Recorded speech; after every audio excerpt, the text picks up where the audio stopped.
dich doch vor und dann bete ich noch für dich.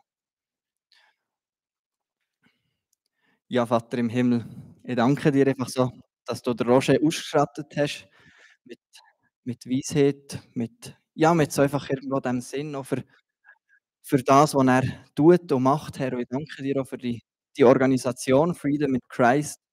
Danke dir auch, dass er da tätig sein darf, Herr. Und ich bitte dich einfach, dass er jetzt, ja, das, was er auf dem Herzen hat, das, was du ihm aufs Herzen hast gelegt, einfach uns darf erzählen, dass er es uns kann erzählen, so dass wir es verstehen, Herr, und dass einfach irgendwo etwas darf wachsen in unseren Herzen.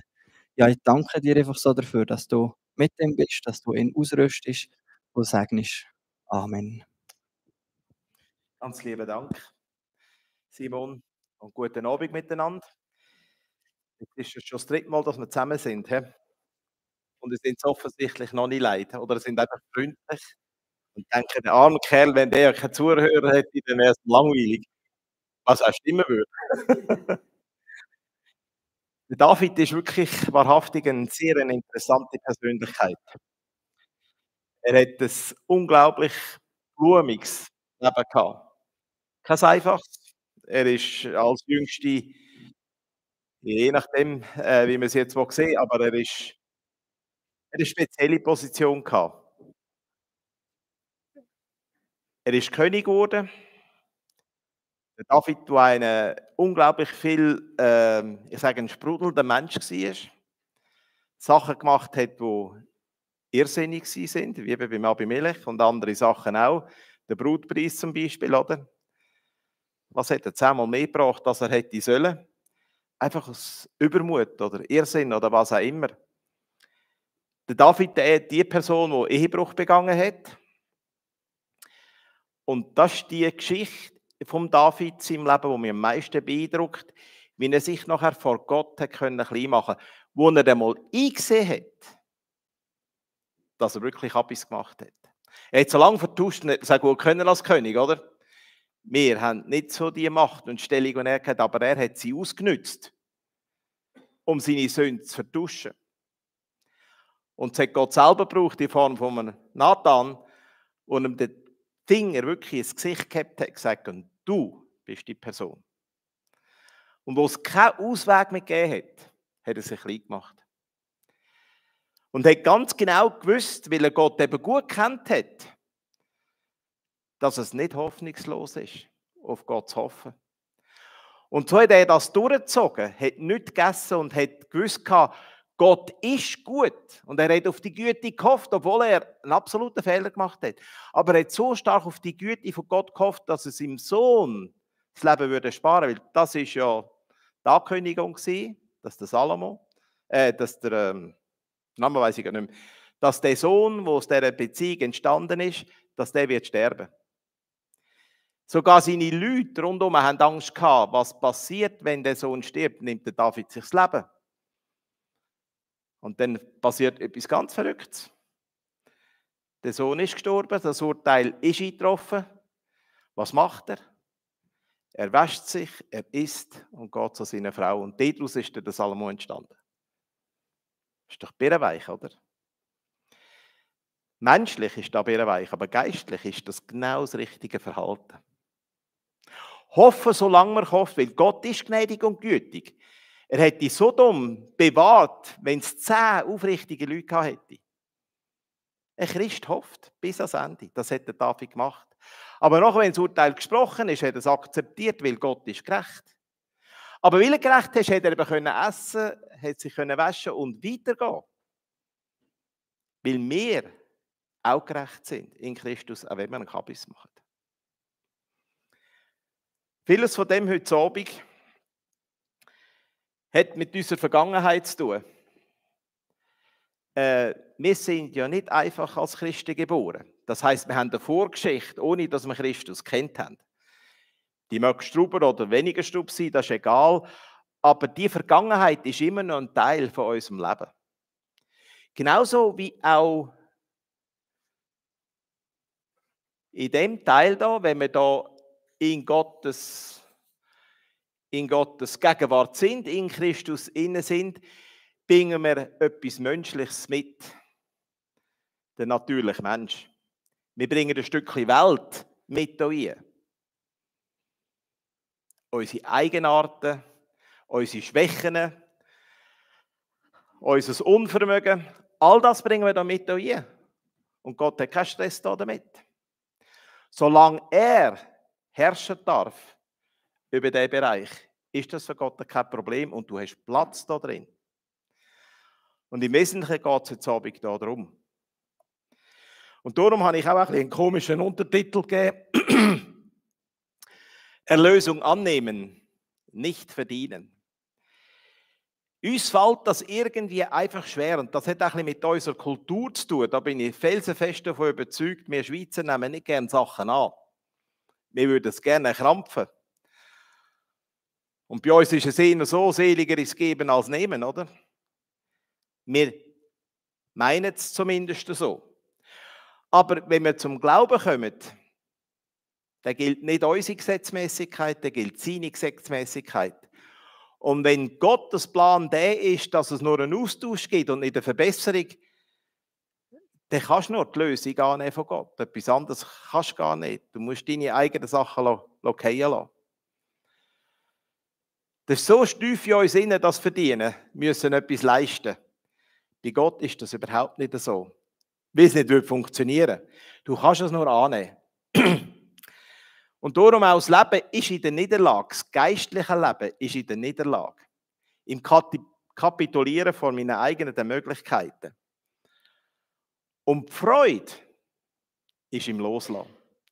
Je mehr, dass du loslassen kannst, je mehr, dass du in Christus die Heime sein und das Surrounding von dir, deine Umgebung, deine Schwächen, deine Nöte und all die Sachen, je mehr die Gott kannst abgeben, umso mehr kommt Freude ins Leben rein. Umso mehr kommt das in übernatürliche Kraft ins Leben. Wir haben heute Morgen von dem natürlichen Mensch gehabt, von dem geistlichen Mensch oder vom fleischlichen Mensch. Eins möchte ich nochmal ganz klar betonen, der fleischliche Mensch, auch wenn seine Werke und alles, was er tut, sehr natürlich aussehen, wie die vom natürlichen Mensch, der Gott nicht kennt, ist er dennoch ein Geretteter. Weil es eben nicht auf seine Werke drauf ankommt, sondern auf das, was Christus über ihn denkt. Wenn du Christ geworden bist, dann stellt sich Gott zu dir. Und das nicht nur so lange, wie du gut bist, sondern für immer. Das beste Bild dazu ist das Volk Israel. Die können nicht tun und machen, was sie wollen. Sie zahlen heavy dafür, also schwer dafür, für ihre Kabis oder was auch immer. Die haben nicht ein einfaches Leben, aber es ist ein Volk, das es immer noch gibt. Und es wird das Volk sein, das es auch in der Zukunft noch geben wird. Aber der Weg, bis sie Gott erkennen als der Herr, der Heiland, das ist noch ein taffer Weg vor ihnen. Genau so stellt sich Gott hinter uns. Ich weiß, die einen sagen, man kann die Rettung verlieren. Ich bin felsenfest überzeugt, dass das nicht so ist, weil es widerspricht im ganzen Wesen von der Bibel und von Gott. Also in der ganzen Offenbarung, die wir von Gott haben in der Bibel und im Wesen von Gott, nach meiner Überzeugung. Aber da kann man anders denken und das ist aber ja auch nicht so.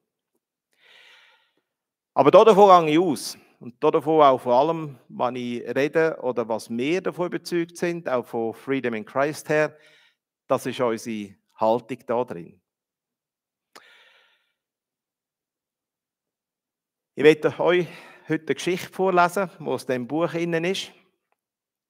Das ist sehr eine ermutigende Geschichte, weil sie sehr positiv endet. Aber Geschichten haben sie so in sich, oder? Auf einmal macht man aus einer Geschichte, die man gehört hat, den Maßstab. Und dann wird es eben auch schwierig. Jesus hat sehr viele Geschichten erzählt, Gleichnis. Und er hat die gebraucht, um den Leuten möglichst verständlich das Reich Gottes nahezubringen. Aber das sind immer nur Gleichnisse gewesen, sind immer Bilder gewesen, die eine Wahrheit übergebracht haben, aber es ist nie das ganze Bild. Und das wird einfach gesagt haben, auch bei dieser Geschichte. Die ist aus dem Buch raus. Neues Leben, neue Identität, sieht heute ein bisschen anders aus. Aber der Inhalt ist noch das Gleiche. Da ist es überschrieben, die Macht des positiven Glaubens. Das tönt schon sehr gefährlich für Christen. Was ist überhaupt ein positiver Glaube? Ja, der Glaube an Christus ist absolut positiv. Da gibt es nichts Negatives dran. Es ist also nicht esoterisch zu verstehen, sondern es ist faktisch so zu verstehen, dass der Glaube an Christus eben gut ist, positiv ist. Vor knapp 50 Jahren wurde bei Nashville, Tennessee, wir sind also über dem Teich her, ein kleines Mädchen mit derart schweren Schäden geboren, dass sie behindert blieb. Sie wuchs in einer großen, wunderbaren christlichen Familie auf.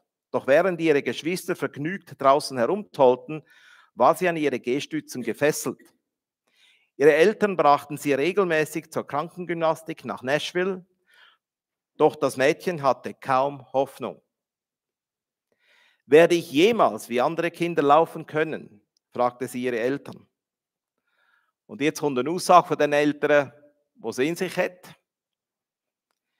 Du musst nur daran glauben, Liebes, erwiderten diese. Wenn du daran glaubst, wird Gott es geschehen lassen. Würdest du dem Kunden so antworten? Also ich selber bin mir nicht sicher, ob ich das so machen würde. Aber das ist eine wahre Geschichte, so haben sie es gemacht. Sie, also das Mädchen, nahm sich diesen Rat zu Herzen und begann zu glauben, dass Gott ihr helfen könnte, eines Tages ohne Krücken zu gehen. Und ohne Wissen ihrer Eltern und Therapeuten übte sie mit ihren Geschwistern ohne Gehstützen zu laufen. An ihrem 12-jährigen Geburtstag überraschte sie ihre Eltern damit, dass sie ganz allein im Arztzimmer auf und ab ging. Der Rat hat sie sich zu Herzen genommen und das war ihr Glaube gewesen. Und der Glaube hat sie dazu bewogen, zu trainieren, und zwar heftig, sodass sie ihre Eltern können überraschen am 12. Geburtstag. Ihre Gehstützen benutzte sie niemals wieder. Das alleine wäre ja schon sagenhaft. Aber die Geschichte hat es eben in sich. Ihr nächstes größeres Ziel war, Basketball zu spielen. Sie trainierte ihren Glauben und ihren Mut weiter. Also nicht nur trainiert körperlich, sie hat auch den Glauben trainiert. Was ist trainieren? Ja, im Sport können wir das wissen, oder? Immer wieder üben. Wie trainiert man den Glauben? Ich lasse mal da stehen, die Frage. Sie trainierte ihren Glauben und ihren Mut weiter, genau wie ihre unterentwickelte Beinmuskulatur, und bewarb sich für die Basketball-Schulmannschaft.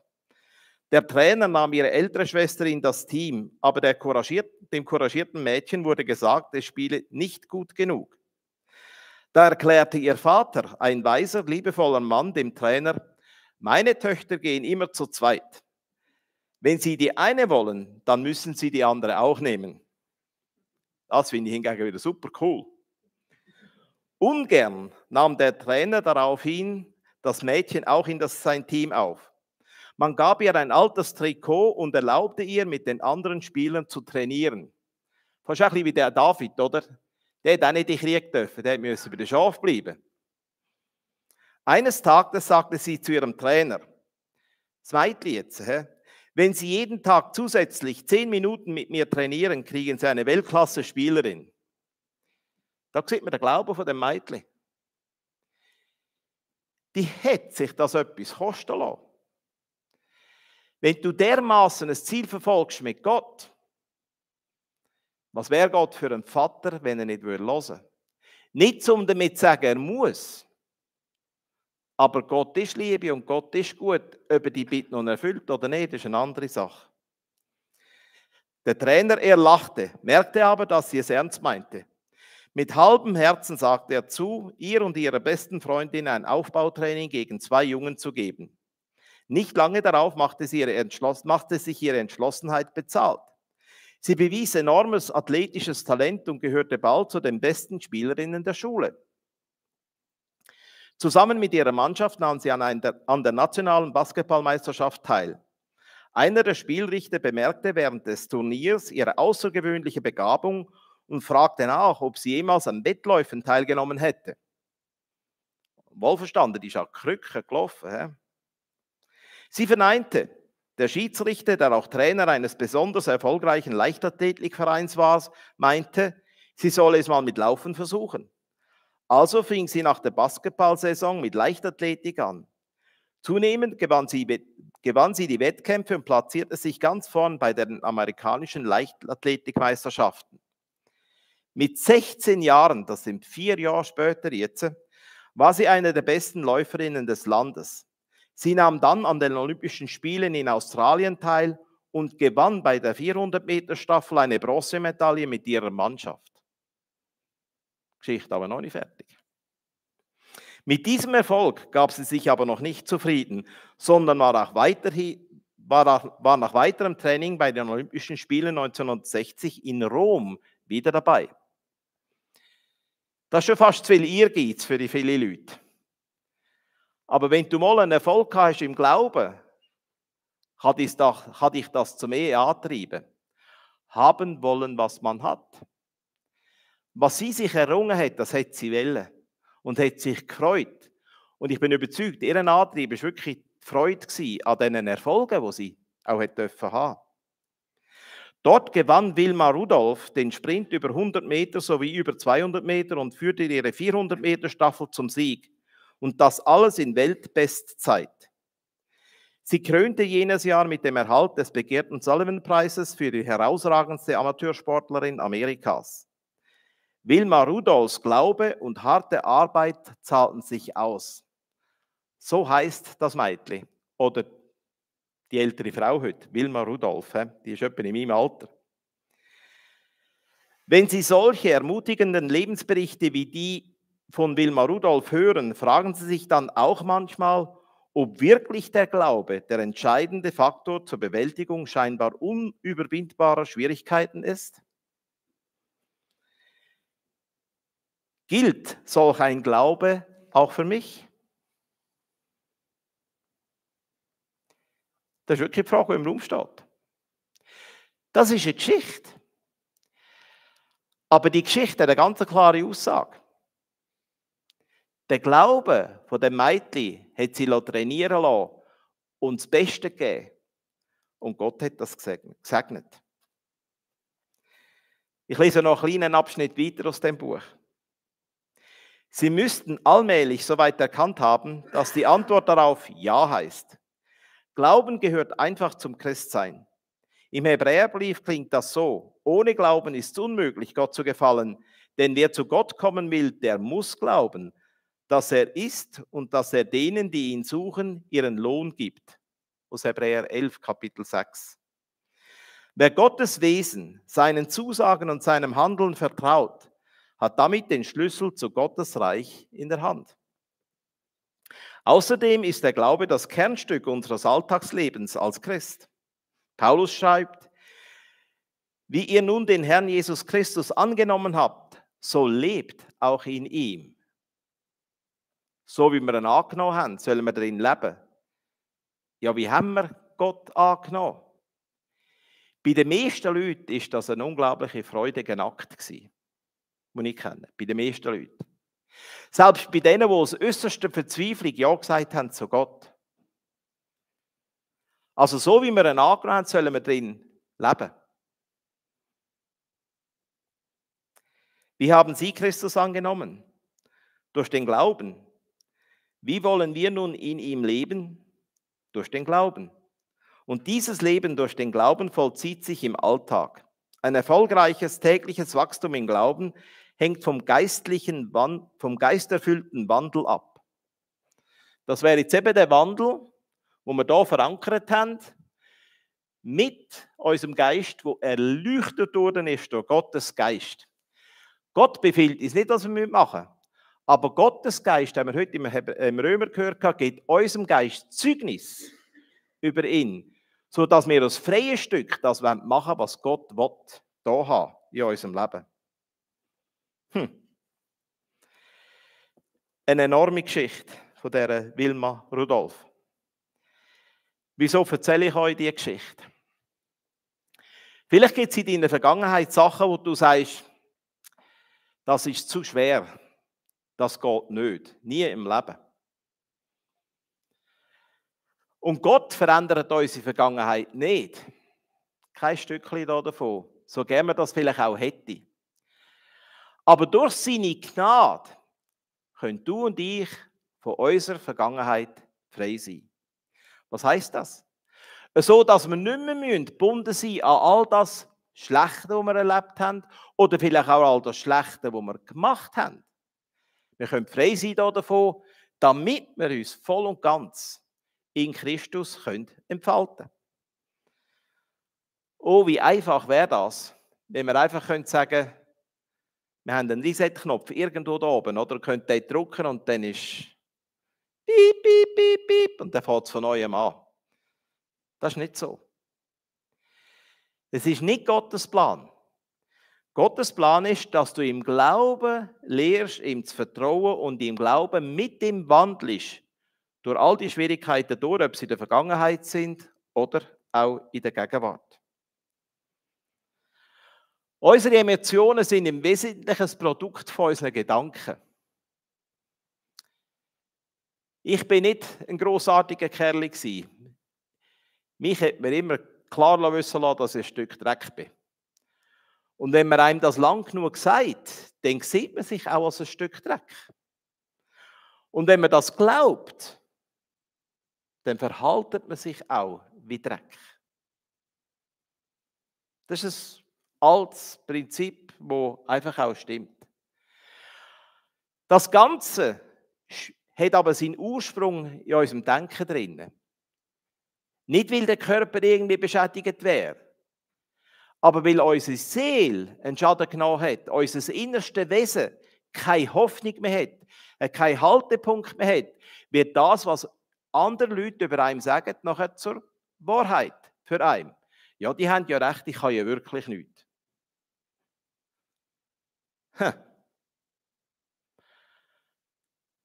Und genauso können die Emotionen eben auch ein ganz präzises Barometer sein oder Thermometer sein von deiner Seele, von deinem geistlichen Leben. Man merkt ja, ob ein Christ lebt oder nicht lebt. Man merkt, was ihn treibt. Und man merkt sehr gut, wer in dem Leben Meister ist. Ob die Person oder Gott selber.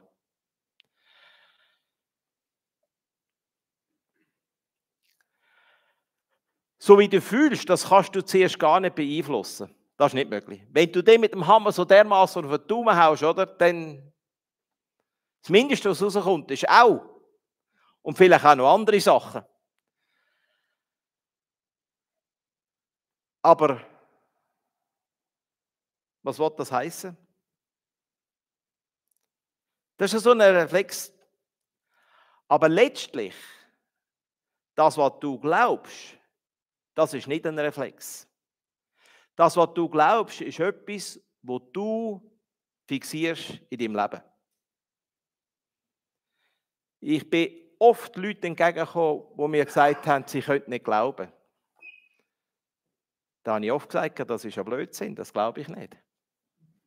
Gewisse Sachen glauben es. Andere Sachen, die wollen es nicht. Da habe ich gesagt, du willst einfach gewisse Sachen nicht und andere willst. Aber glauben kannst auch du. Weil du kannst eine Entscheidung treffen, jetzt will ich einen Kaffee und dann gehst du einen Kaffee holen. Das ist auch ein Glauben.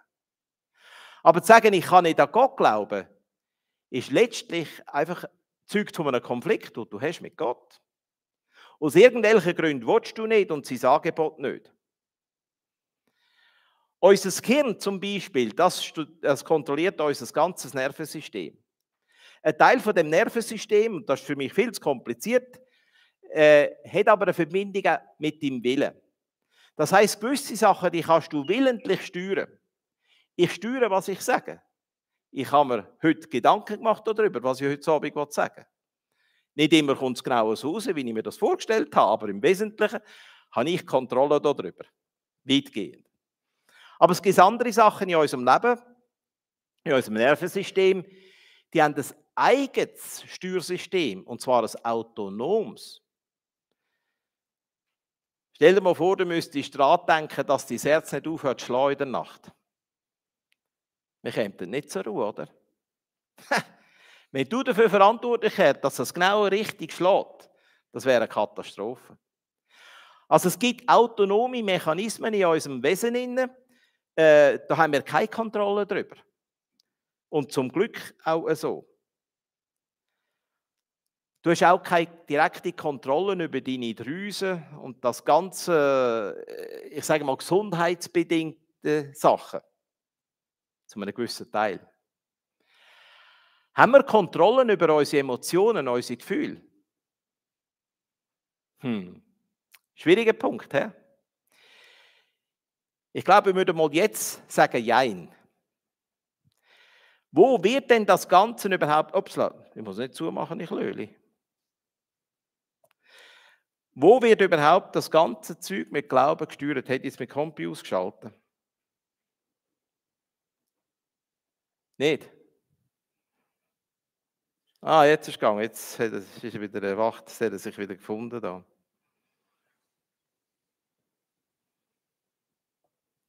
Jetzt geht es wieder.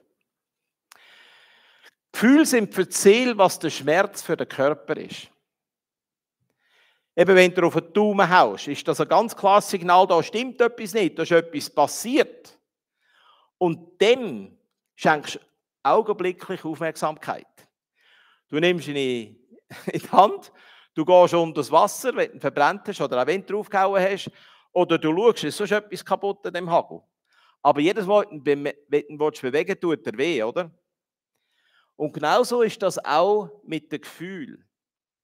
Gefühle sind ein Indiz, wie es unserer Seele geht. Wenn jemand bedrückt ist, dann merkt man das. Aber wenn jemand bedrückt ist meistens auch in den Gedanken etwas Schweres da. Du kannst die Emotionen von den Gedanken nicht 100%ig trennen. Sie gehören zusammen. Und Gedanken haben einen Einfluss, wie vorhin erwähnt.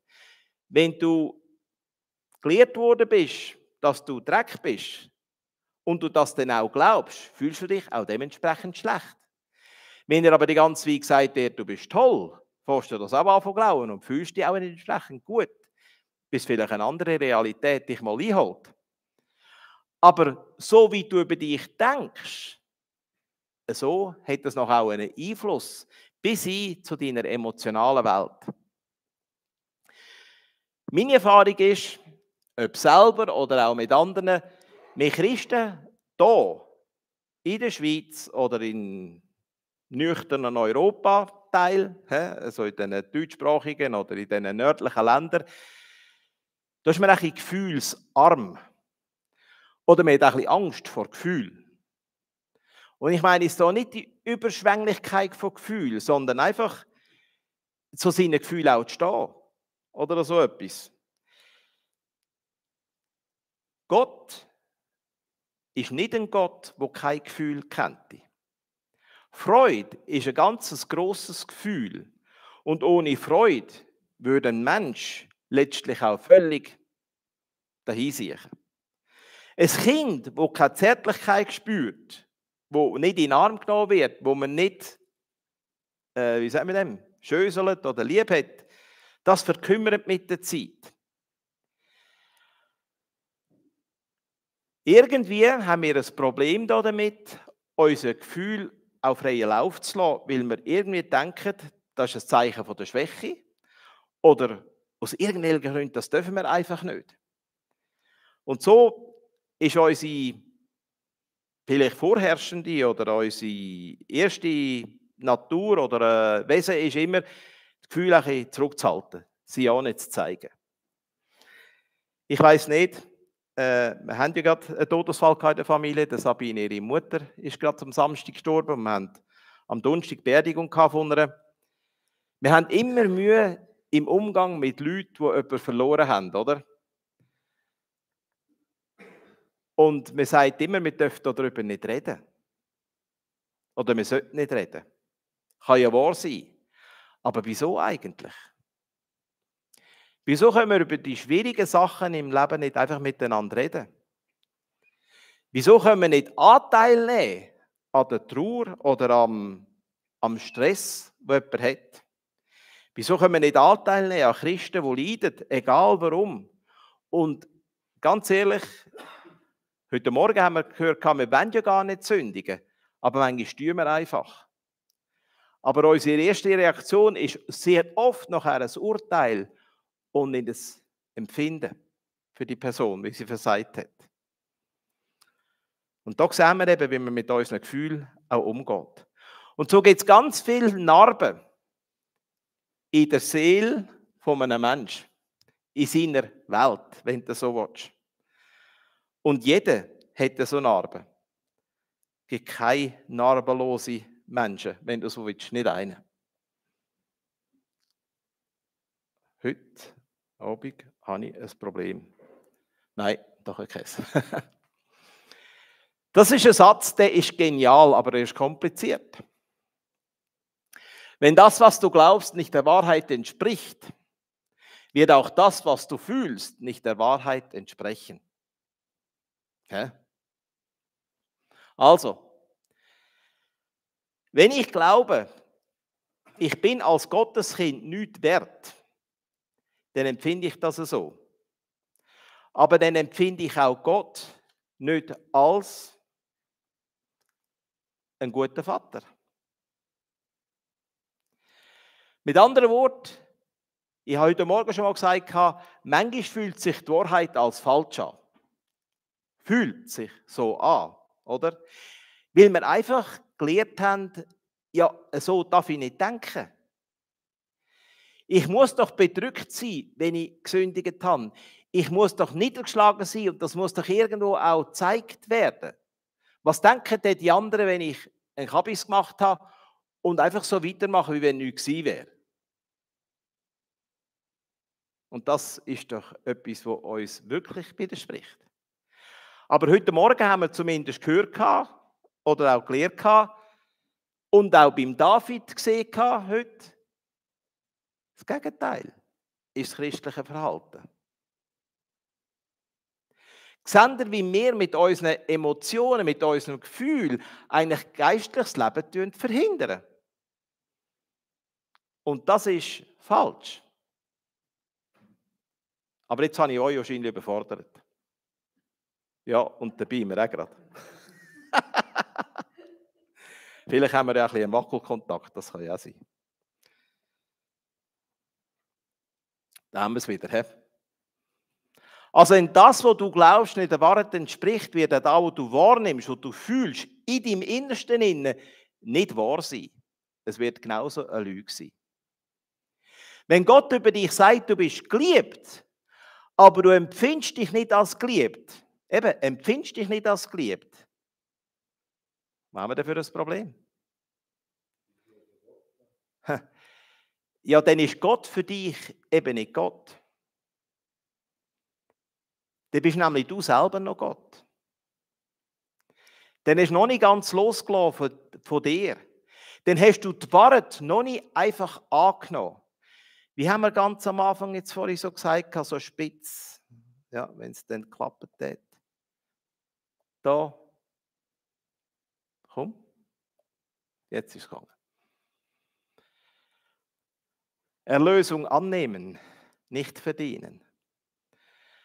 Das Leben ist in der Niederlage, die Freude im Loslassen.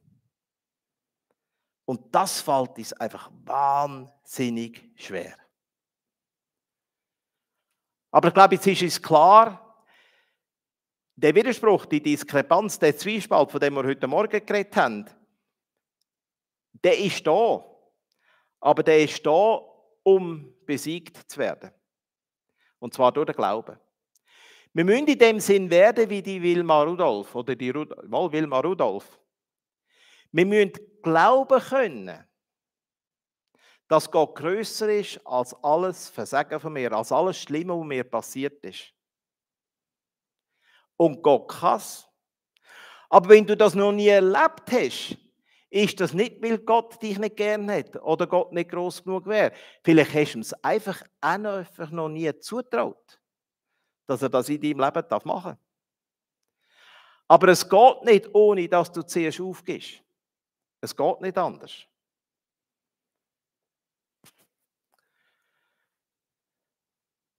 Wie tut man denn die Gefühle ändern, wenn man sie nicht ändern kann? Was kann ich machen, damit die Gefühle anders werden? Jetzt haben wir wahrscheinlich ein bisschen Stress mit dieser Grafik hier. He? Also hübsch ist ja die nicht. Aber ich werde euch zeigen, wie eure Emotionen jetzt ändern mit einer kleinen Übung.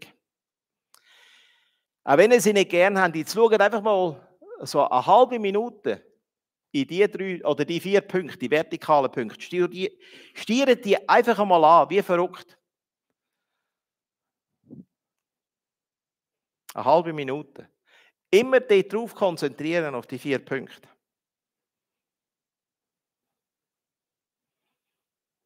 ...15 Sekunden.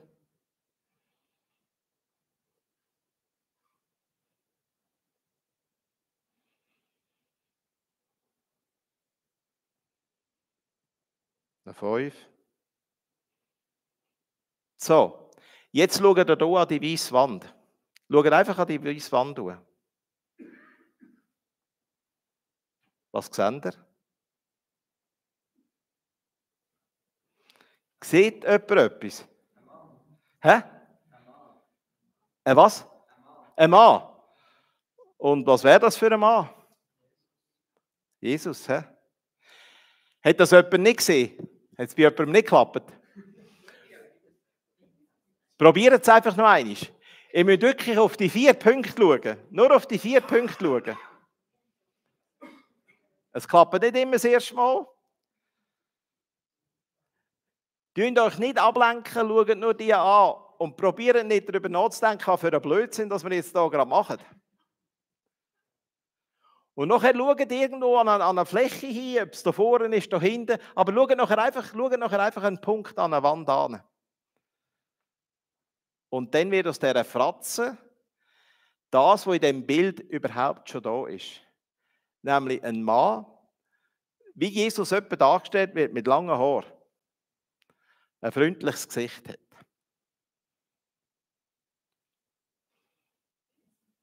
Klappt nicht, hä? Okay. Wir tun es jetzt nicht analysieren, wieso es nicht klappt. Aber es klappt nicht immer. Das soll nur eine kleine Übung sein zur Auflockerung, aber auch zum Zeigen, so haben wir Stress mit dieser Grafik. Aber wenn wir Jesus sehen, haben wir keinen Stress, oder? Weil wir ihn gerne haben. Das haben wir nicht gern, das andere haben wir gern.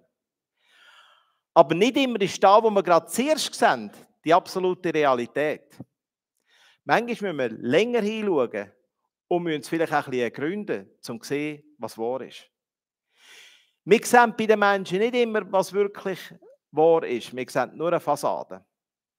Übrigens hat Heilsame eine ganz coole Kampagne gehabt, und zwar die mit diesen Bildern, mit dieser Hälfte der Gesichter. Das hat mir saumässig gut gefallen. Oder? Der Unterschied, den du hier siehst, von einem zum anderen, das ist krass. Aber wer von uns hat ein offenes Herz oder eine offene Tür für so Menschen? Wieso sind unsere Gemeinden so voll von diesen Leuten? Ich war mal in einer Gemeinde, ich bin im Aargau aufgewachsen, in dem schönen Aargau, und einmal betonen. Gemeint bin ich ins Baden gegangen in eine Stadtmission. Und das war ja so ein wilder Haufen. Auf jeden Fall sind wir da in einem Gebäude drin und wir haben aus dem Gebäude raus müssen. Wir sind doch etwa 80, vielleicht fast 100 Leute gewesen. Und dann haben wir der Stadt gesagt, ja, wir müssen nie so hingehen, ob sie nie so Raum haben.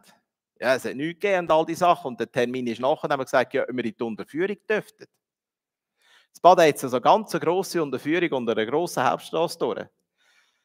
Dann haben die gesagt, ja, meinen Sie das ernst? Wir würden gerne in die Unterführung gehen. Dann hat die Stadt ist sogar eine Heizung eingestellt, weil es ist irgendwie, ich weiss nicht mehr, ist es März oder was, hat uns eine Heizkanone dort reingestellt und hat das sogar geheizt. Und wir haben einen Plastikverschlag gemacht, haben Stühle organisiert und dort haben wir Gottesdienst gehabt für etwa ein halbes Jahr. Wir hatten noch nie so spannende Gottesdienste gehabt, weil wir noch nie so viele Leute von der Straße im Gottesdienst hatten. Die sind so neugierig gewesen, sind schauen, was da läuft. Und es sind Sachen gelaufen, ich weiss nicht, wo ich predigt habe, da zieht sich eine Frau einfach für die Blut ab. Krass, oder? Wieso macht sie so etwas? Eben, nicht immer ist da, was wir vor Augen haben, die absolute Realität. Menschen leiden, weil sie eine Vergangenheit haben, die konfrontiert mit der Liebe von Gott. Und viele können damit nur so umgehen, dass sie die Liebe von Gott einfach kategorisch ablehnen. Weil sie sich nicht getrauen, weil ihnen gesagt worden ist, du bist sowieso nicht wert, das wird sowieso nie etwas. Und darum haben viele Leute, bin ich überzeugt, Mühe. Ich habe Mühe gehabt, Gott anzunehmen, weil ich gefunden habe, ich bin nur so ein schlechter Kerl. Ich kann ja nie Christ sein, ich kann nie so gut sein wie die anderen. Das ist unmöglich. Aber eben, es ist nur die halbe Wahrheit. Es sind nicht Geschehnisse in deinem Leben, die bestimmen, wer du bist oder was du fühlst, sondern vielmehr die Wahrnehmung von diesen Geschehnissen, die dich geprägt haben.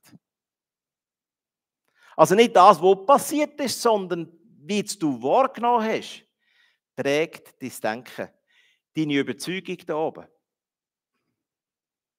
Und darum ist es so wichtig, dass wir unseren Kindern wirklich auch in aller Einfachheit einen gesunden Menschenwert mitgeben, der absolut Christusorientiert ist.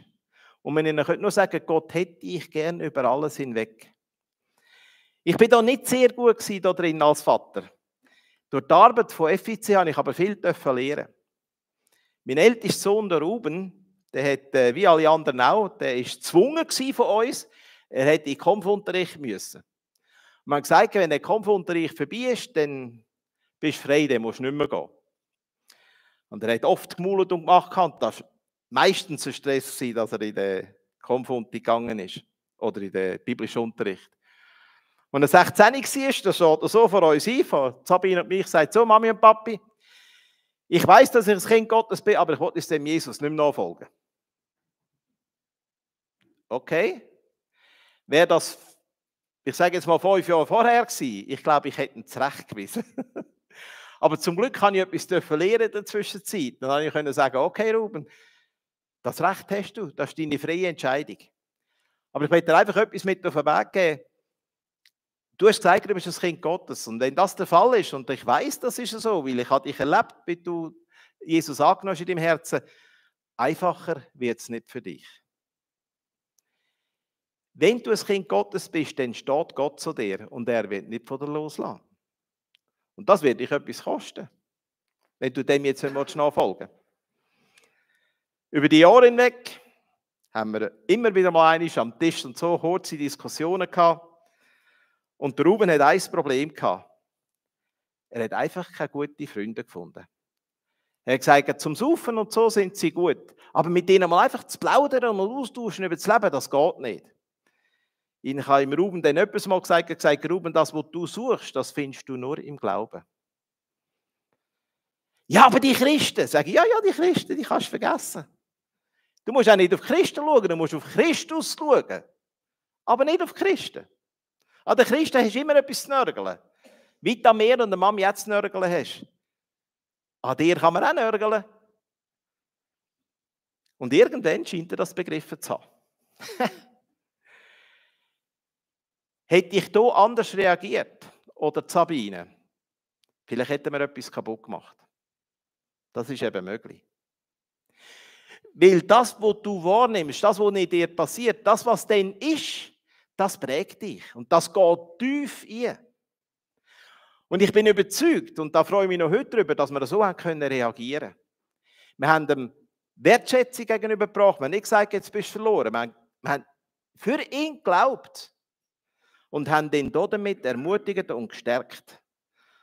Und ich bin überzeugt, dass das geholfen hat, dass er den Weg zurückgefunden hat. Was sehen wir da in diesem Bild? Jetzt wollen wir mal schauen, wie fit wir noch sind. Also wer sieht da einen alten Mann? Was siehst denn du noch? Hä? Eine Hand? Wo siehst denn du die Hand? Kannst du sie zeigen?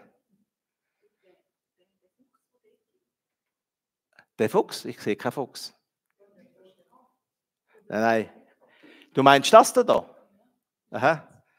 Das ist für dich eine Hand. Wer sieht da drin nur eine Hand?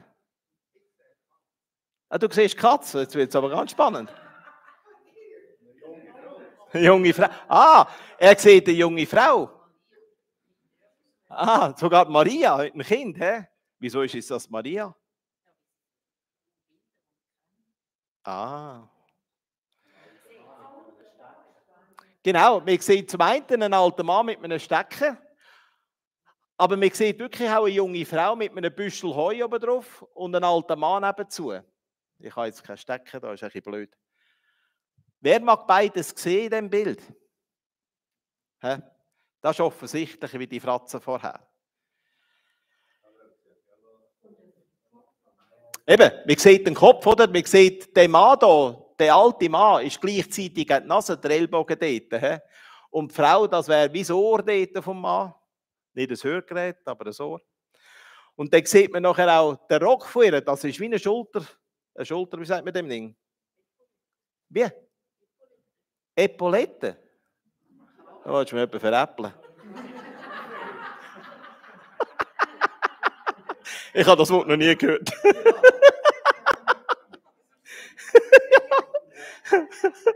Genau. Also, einfach nochmal zum Klarstellen, nicht immer alles, was wir wahrnehmen, ist wahr. Manchmal ist noch viel mehr dahinter. Und das gilt ganz besonders auch für Gott. Du wirst nicht so sehr von deinem Umfeld und von deinen Umständen beeinflusst, als vielmehr von der Sichtweise, wie du dein Umfeld anschaust. Darum habe ich vorhin an dir, Rosmarie, ein bisschen rumgenörgelt, oder? Wo du gesagt hast, es sagt Maria. Ja, wieso muss es das Maria sein? Ist doch eine junge Frau mit einem Kind. Aber du hast nachher eben gesagt, ja, so wie sie eben dargestellt wird. Und das sind die Relationen, die wir machen mit gewissen Geschehnissen oder gewissen Darstellungen und all diese Sachen. Und viele von denen, die sind nicht so sankrosankt, wie wir eben meinen. Nicht jeder Christ, der das Leben nicht gerade im Griff hat, ist verloren. Gar nicht. Er hat einfach eine Krise. Nicht jeder Mensch, der nicht ordentlich daherkommt, ist nicht wert, zum geliebt zu werden. Es gibt so viel Elend auf dieser Welt. Und es gibt so viele Christen. Das ist etwas, was ich an amerikanischen Kultur liebe. Ich war 4 Jahre dort und ich habe es wirklich geliebt. Tut mir leid, ich liebe es noch heute. Dort gibt es viel Elend. Aber die Kirche ist da für das Elend. Eigentlich wie die Heilsarmee in der Schweiz. Das ist wirklich, ich glaube, in der Schweiz ist das die einzige Organisation, die an dem festgehalten hat. Aber sehr viele andere Gemeinden, die haben fast keinen Bezug zu Leuten, wo es nicht gut geht. Aber in Amerika ist das ein Auftrag, wo sogar die Gesellschaft klar so sieht, das ist der Gemeinde ihre Aufgabe. Und sie nimmt sie auch wahr. Und darum, wir schreien nach Sozialwesen und weiss der Gucker was und alles. Ein Amerikaner, auch wenn andere meinen, das muss sein, aber ein Amerikaner, der will lieber selbstständig sein. So sehe ich es zumindest. Also, deine Sichtweise von deinem Umfeld löst bestimmte Gefühle aus. Kann ich jetzt die Sichtweise ändern? Wenn ihr die Bibel dabei habt, dann schlägt doch auf bei Römer Kapitel 12, Vers 1 und 2.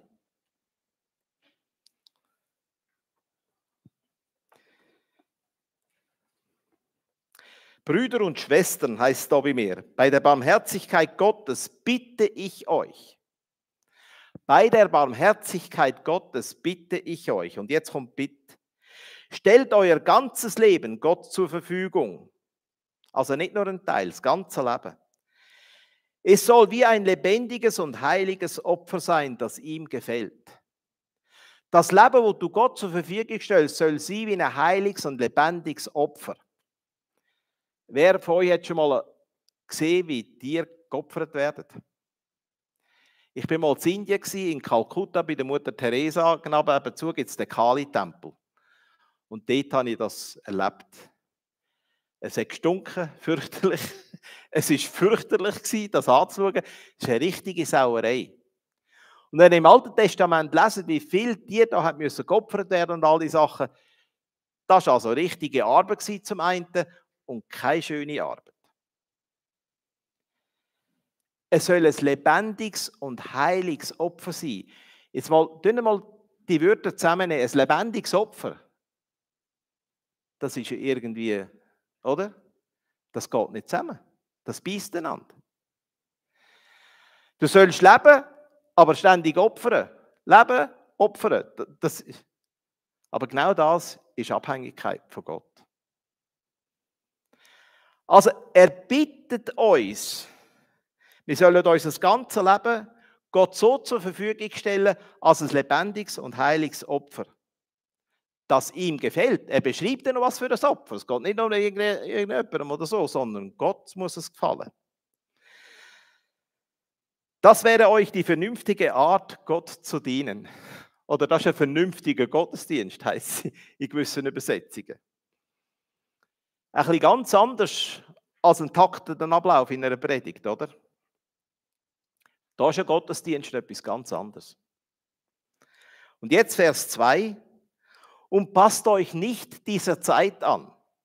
Und offensichtlich kommt das nicht so darauf an, welche Zeit, weil das ist vorüber nicht ganz 2000 Jahren ist das geschrieben worden. Aber noch heute trifft das zu. Und passt euch nicht dieser Zeit an. Gebraucht vielmehr euren Verstand in einer neuen Weise. Interessant ist, dass er die Zeit, die er beschreibt, in einem Clinch beschreibt, im Gegensatz zum Verstand. Viele sagen ja, Glauben ist ja so etwas, oder, wo man nicht so genau weiß, was es ist und all die Sachen. Und viele leben auch so. Aber Glauben ohne Verstand ist eine Katastrophe. Glauben mit Verstand lässt dich erkennen, wer Gott ist und lässt dich auch ein Leben führen, das Gott gefallen kann. Weil dann richtest du dich wirklich nach Gott aus. Ohne Verstand ist es nicht möglich, Gott zu gefallen. Aber jetzt sagt er da, und passt euch nicht diese Zeit an, gebraucht vielmehr euren Verstand in einer neuen Weise und lasst euch dadurch verwandeln.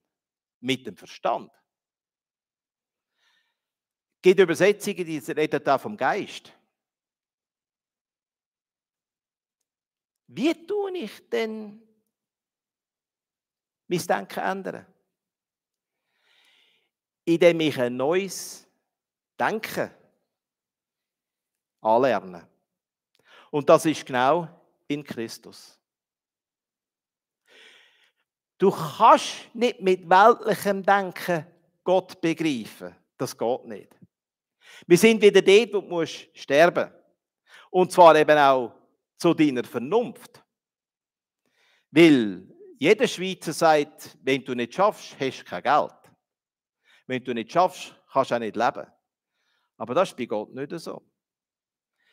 Ich weiß nicht, wer von euch das schon erlebt hat, aber Leute, die in der Mission sind, die abhängig sind von Spenden, die krampfen eins zusammen. Aber sie haben nicht immer Geld. Und manchmal eben auch kein Geld, zum Rechnungen zu zahlen. Aber Gott schenkt es. Gott kann das. Und das ist in vielen Leuten verschlossen, wie allmächtig Gott wirklich ist. Wenn du nicht lernst, von Neuem zu denken, wenn du nicht lernst, von Christus her zu denken, wirst du mit dem Glauben immer einen Stress haben. Und er wird auch nie erfüllend sein. So viel kann ich dir garantieren.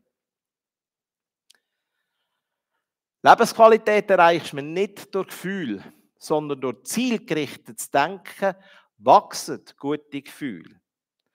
Aber das zielgerichtete Denken für einen Christ geht immer zuerst von der Wahrheit aus.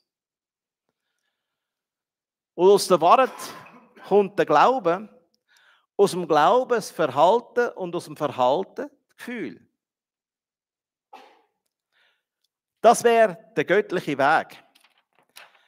Der Teufel, als der Kopierer von Gottes Reich, hat das anders gemacht. Wir zeichnen hier nochmal den Mensch, oder? In seiner vollen Schönheit. Die 3 Kreise. Körper, Seele und Geist. Gottes Idee, Wahrheit, Glaube, Verhalten und Gefühl, das wäre also so. Die Wahrheit, Gottes Geist, kommt ein Glauben über, das prägt unsere Seele bis hin zu unserem Körper und unseren Gefühlen. Das wäre Gottes Ordnung. Wir sollen von innen nach außen bestimmt werden. Aber heute, oder der Teufel hat das umgekehrt. Dem Teufel geht es so. Du gehst zuerst vom Körper aus. Und wenn dein Körper gut ist, hast du ein gutes Gefühl. Und wenn du ein gutes Gefühl hast, dann ist das am Schluss das Wort. Der Mensch selber ist absolut. So hat der Teufel das komplett verkehrt. Und darum ist es für uns auch wichtig, als Christen zu verstehen, wir müssen wirklich komplett umdenken. Sonst kommen wir nicht dorthin, dass wir auch die richtigen Gefühle bekommen. Nur so können wir lernen, aus Schuldgefühl Freude zu entwickeln. Leute, die vielleicht aus irgendeiner aus einem Verhalten heraus gelernt haben, das oder dieses darf ich nicht. Und dann wirklich nicht können, wie sie sich schuldig fühlen, das ist der Weg.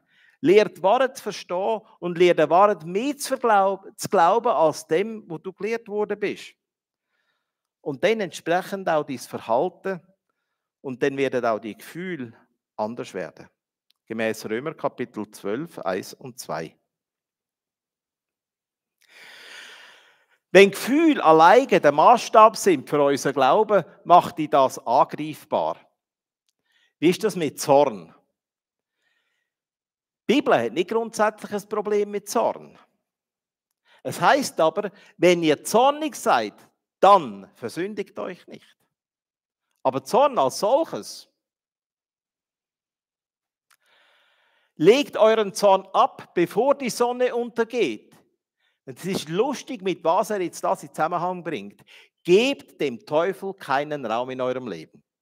Ist doch Wahnsinn, oder? Alles Negative kommt vom Teufel. Nicht immer ist der Mensch das Problem. Manchmal ist der Mensch einfach auch missbraucht, weil er täuscht ist vom Teufel. Hinter dem steckt der Teufel. Das wird noch konkreter dann. Wie ist das mit der Sorge? Überlasst alle eure Sorgen Gott, denn er sorgt sich um alles, was euch betrifft. Wow, das ist etwas, was wir gut im Griff haben hier im Westen, würde ich mal sagen. Seid besonnen und wachsam. Und das gefällt mir auch wieder, besonnen und wachsam. Eben Verstand. Und jederzeit auf einen Angriff durch den Teufel, euren Feind, gefasst. Also das ist fast wie Militär. Im Militär haben wir ja gelernt, oder? Es gibt einen Feind, den siehst du zwar nicht, aber man hat ein Bild gezeichnet von ihm. Und dann hat man gelernt, wie wichtig das da ist, dass einer ein Kommando gibt. Und wenn der sagt, go, dann gehst du, oder? Wie ein brüllender Löwe streift er umher und sucht sich nach einem Opfer, das er verschlingen kann.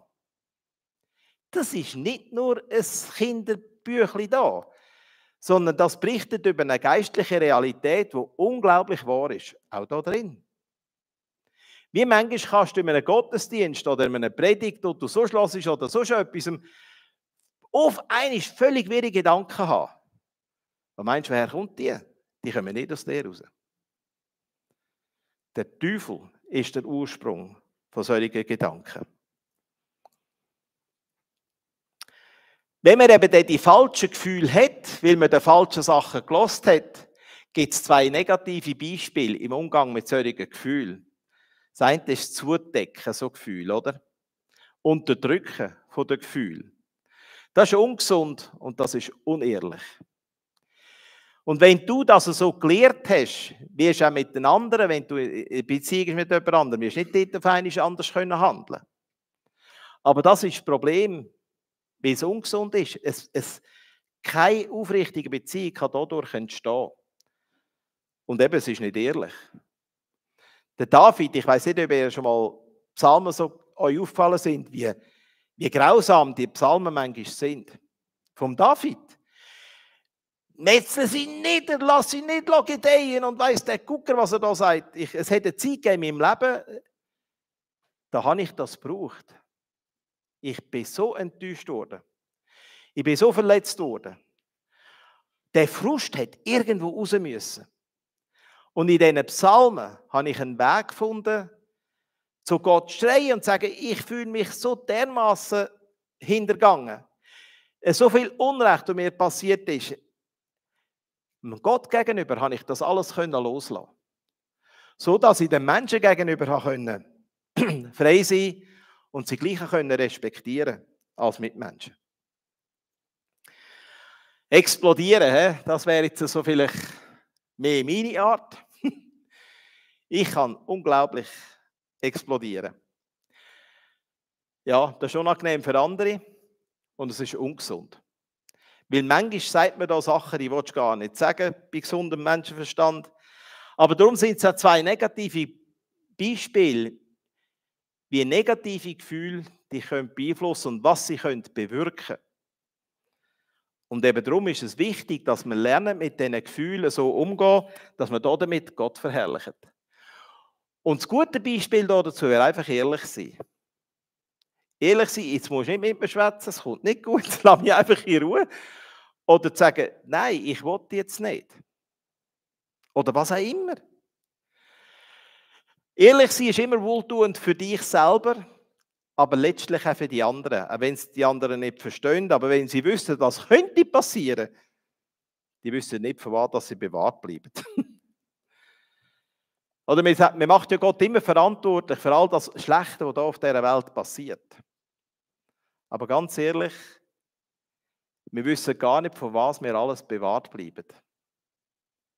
Und wir werden wahrscheinlich von viel mehr bewahrt, wie schlecht so passiert auf dieser Welt. Das ist einfach mal eine andere Betrachtungsweise auch da drin. Noch ein paar Worte zu Traumata.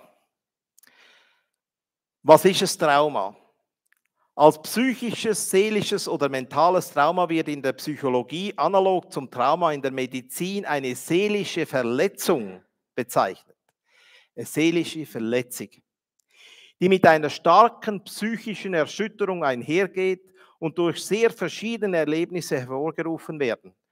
Eine Verletzung von der Seele, wo irgendein Ereignis hervorgerufen hat, wo eine tiefe Verletzung passiert ist. Gibt es auch da Hoffnung? Ja. Denn Gott will nicht, dass emotionale Schmerzen aus der Vergangenheit deine Gegenwart bestimmen. Aber da braucht es dich genauso dazu wie Gott. Gott wird nie einfach den Zauberstab nehmen und über dich schwenken und simsalabim, alles ist gut. Gott will eben, wie Römer Kapitel 12, Vers 1 und 2, Gott will, dass du seine Nähe suchst. Gott will gebraucht werden. Und er wartet noch darauf, dass du ihn brauchst. Und zwar heavy. Und das gilt auch da. Wir bleiben in unserer Vergangenheit gekettet, nicht aufgrund von den traumatischen Erlebnissen, also von diesen schweren Erlebnissen, die wir hatten, sondern von den Lügen, die wir damals geglaubt haben. Ich habe das verdient. Ist zum Beispiel so eine Lüge, wenn dir etwas Schlimmes passiert ist. Hast du ein Kind verloren oder einen Partner verloren oder irgendetwas Schlimmes. Und wenn du dann noch meinst, aufgrund von irgendwelchen Lügen eben, du hättest es verdient, dann ist das ganz schön schwer. Das kann man nur ändern, indem man lernt, dass wir nicht primär Produkt sind von dem, was wir erlebt haben, sondern wir sind zuallererst Produkt vom Erlösungswerk von Jesus Christus. Seine Erlösung geht so tief, wie du dir das gar nicht vorstellen kannst, aber hinter jeder Ecke von deiner Seele. Die Erlösung löst alles. Man könnte fast sagen, es ist der beste Reiniger, den es gibt für die Waschmaschine oder den Geschirrspüler, wenn wir das Bild brauchen wollen. Gott kann das. Menschen, die aber da drin stecken, denen musst du eins ganz klar machen, wie groß das Gott ist und wie sehr er sie liebt. Wie sehr er den Schmerz gern entgegennehmen will. Aber er wird nie kommen und den Schmerz einfach ergreifen. Er wird immer darauf warten, bis du parat bist, bis wir parat sind, den Schmerz abzugeben, den loszulassen. Kein Mensch kann unsere Vergangenheit reparieren, aber in Christus können wir frei davon sein und vergeben. Und da gilt halt immer noch das alte Zeichen, das ich leider nicht mehr habe. Aber das sind so Kleber gewesen. Und die hat es nicht nur so klein gegeben, die hat es auch so gross, also das ist jetzt übertrieben, aber 30 cm gross hat es die gegeben. Und das ist einer von den Kleber, der wie eine Rennnummer am Auto geklebt ist. Gott kennen ist Leben. Und es ist interessant, wer das gesagt hat, der Tolstoi, oder? Ihm hat man probiert, weiss zu machen, dass Gott tot ist. Aber nein, gerade das Gegenteil ist wahr. Wenn man Gott kennt, wenn man ihn wirklich kennt, dann lebt man. Also, loswerden von unseren negativen Gefühlen, von unserer Vergangenheit, Gott vertrauen. Gott so sehr vertrauen, dass wir alles geben. Er hat unseren Schmerz im Griff. Er weiß, was wir brauchen. Viel besser wie ich. Er ist nicht täuscht, er ist Gott, er kann vom Teufel nicht versucht werden. Also, der Teufel hat es versucht bei Jesus, aber er hat keinen Erfolg gehabt. Wir aber werden täuscht. Und nicht immer ist da, wo wir glauben und wir gerade überzeugt sind davon, wirklich die absolute Realität. Und sehr oft eben genau ist das ein Teufel seine Taktik, dass er uns gerade in den Krisen sagt, los, da kann Gott nicht helfen. Das ist eine Lüge.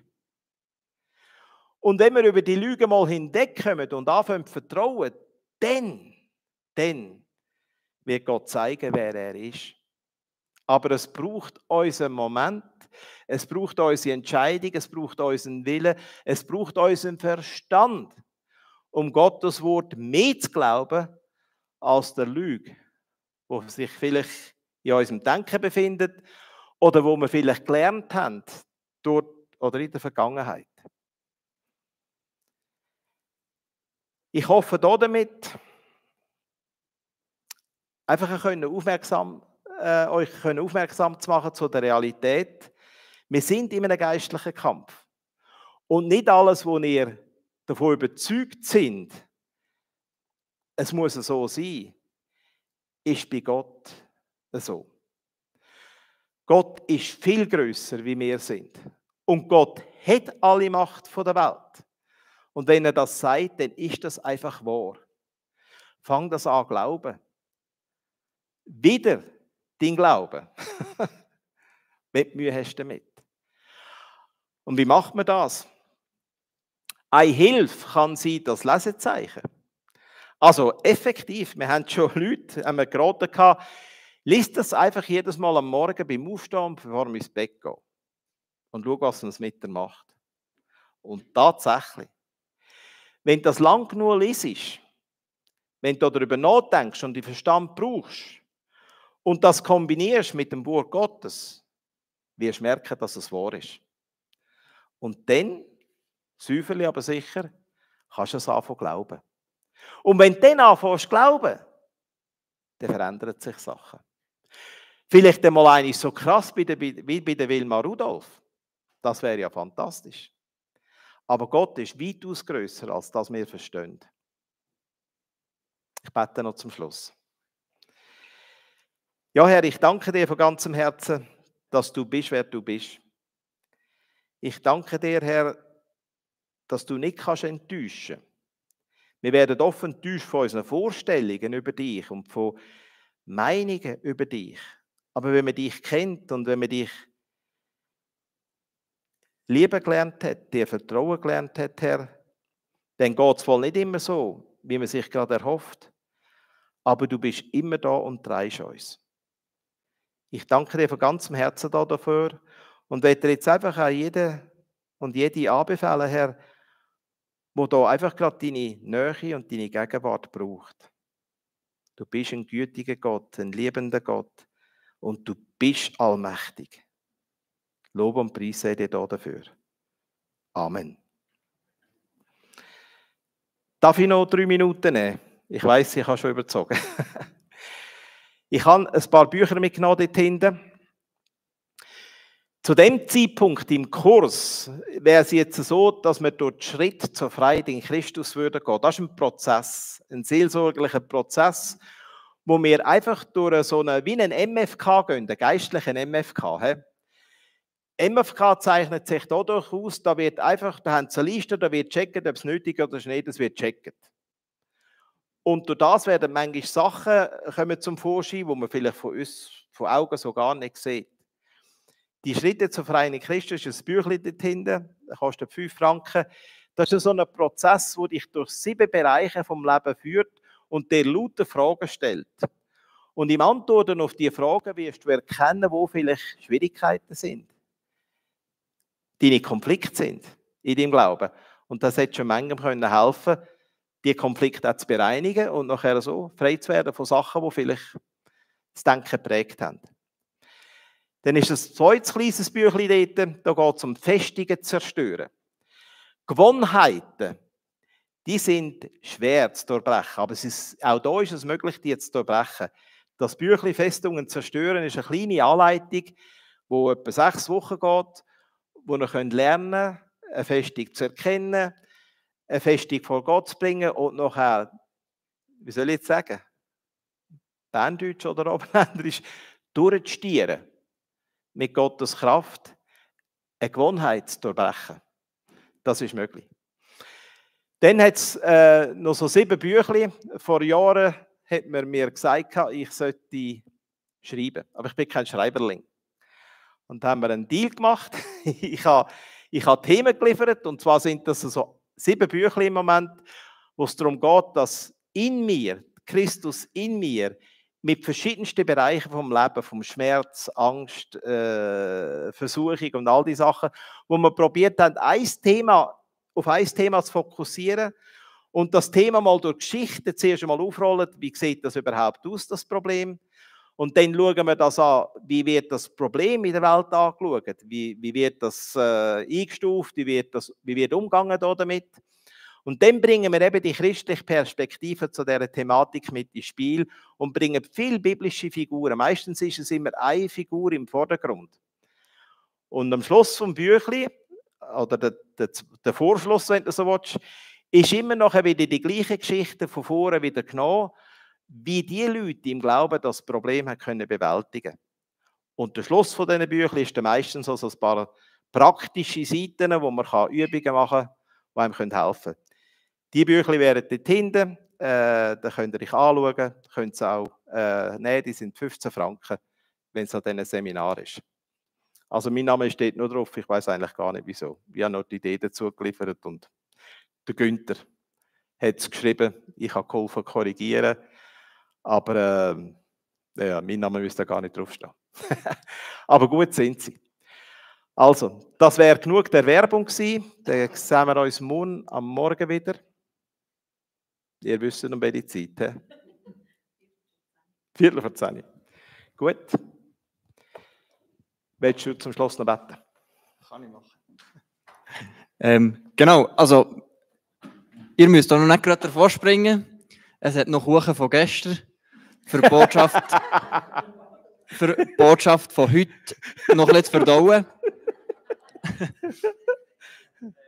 Und natürlich Kaffee und Tee dazu, wenn der Kuchen vielleicht schon ein bisschen trocken wäre. Aber ich glaube es nicht. Er ist gut eingepackt, genau. Ja, ich bin tief bewegt von der Botschaft, die du heute hast. Merci vielmals. Es ist sehr viel. Ich picke jetzt nicht den Punkt raus, sondern ich glaube, es hat bei jedem von euch auch irgendetwas bewegt, etwas berührt. Täuscht doch aus, nicht nur bei einem Kaffee. Erzählt, was hat euch berührt, was hat euch bewegt oder was beschäftigt euch, dass wir das wirklich in der Gemeinschaft ja noch so zusammen können in dem unterwegs sein. Und ich bete noch zum Schluss. Ja, Vater im Himmel, ich danke dir einfach so, dass wir jetzt von dir hören dürfen, dass wir dürfen ja, so Wahrheiten dürfen sehen, dass wir hier dürfen Wahrheiten erleben, Herr. Ja, dass einfach wirklich so Festungen müssen einstürzen von vor Vergangenheit, Sachen, wo wir irgendwie schlechte Gefühle haben darüber, ja, dass das einfach muss weichen und dass einfach deine Wahrheit darf durchbrechen, Herr. Bitte dich, dass einfach deine Wahrheit das Zentrum in unserem Leben ist und dass es von da aus weitergeht, dass es von da aus weiter rausfließt und dass deine Wahrheit unser Gefühl bestimmt. Ich bitte dich einfach auch gerade um einen Schutz für den heutigen Abend, für die Nacht, Herr. Ich bitte dich, dass du ja, den Heimgang von uns allen tust segnen, dass wir alle gut daheim ankommen, dass wir eine gute Nacht haben. Und ich bitte dich einfach auch gerade für einen Montag, Herr. Ich bitte dich für einen Sonntag. Schenk dir einfach auch da die Segen. Amen. Einen schönen Abend zusammen.